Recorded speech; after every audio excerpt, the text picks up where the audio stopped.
আমি আসলে প্রথমে গাড়ি কেনার জন্য কিছু শোরুমে ভিজিট করি। শোরুম ভিজিট করার পরে যেটা আমার কাছে মনে হয়েছে, প্রাইস অলওয়েজ 2-3 লাখ টাকার একটা গ্যাপ। আমি কার থিওরির মাধ্যমে একটা প্রি অর্ডার করেছিলাম ইয়ারিস ক্রস 2022-20 এর মডেল। আমার পছন্দের কারটা দেখাই, তখন আমি ওটা বিড করার জন্য বলি। দেন এলসি প্রসেস হয়ে গাড়িটা যখন চলে আসে, সবকিছু মিলে আমার 2 মাসের মতো টাইম লাগছে আমাকে অকশন শিট দেখা। আমি এক্সপেক্ট করছিলাম যে 2.5 মাস লাগবে, বাট আমি একটু আর্লি পেয়েছি।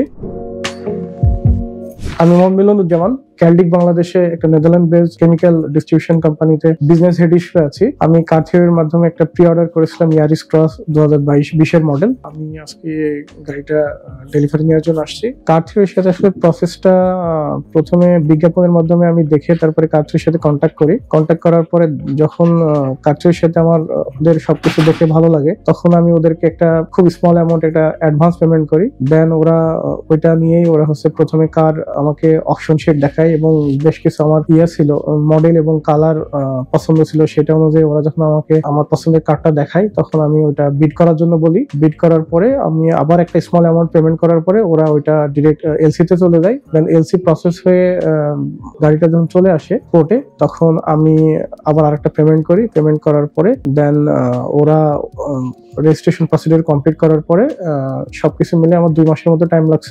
আমি এক্সপেক্ট করছিলাম যে 2.5 মাস লাগবে, বাট আমি একটু আর্লি পেয়েছি এবং আমি কার থিওরির উপর অনেক হ্যাপি যে ওরা টাইম টু টাইম আমার সাথে কমিউনিকেট করছে এবং আমি যখন টাইম টু টাইম ওদের সাথে কমিউনিকেট করছি, ওরা আমাকে সবসময় একটা রিয়েল ফিডব্যাক দিচ্ছে এবং টাইম টু টাইম আমাকে আমার কারের ছবিটা এবং কোন কোন অবস্থানে আছে সেগুলো আমাকে পাঠাইছে।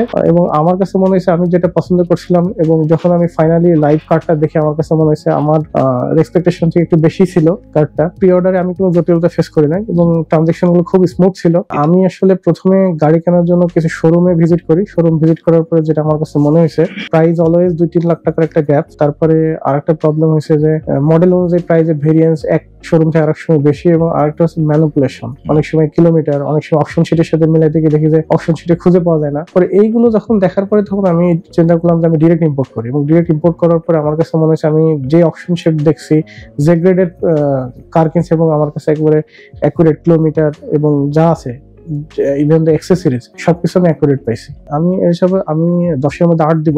আমার যেহেতু ফার্স্ট টাইম ইম্পোর্ট, অনেক সময় আমি বুঝতেছিলাম না যে ভিজিবিলিটি কতটুকু, আর একটু মোর ভিজিবল যে কোন কোন স্টেজে আছে, দেন এগুলো হলে একটু বেটার হয়। ধন্যবাদ স্যার আপনাকে আপনার মূল্যবান মতামত দেওয়ার জন্য। আপনাদেরকেও ধন্যবাদ।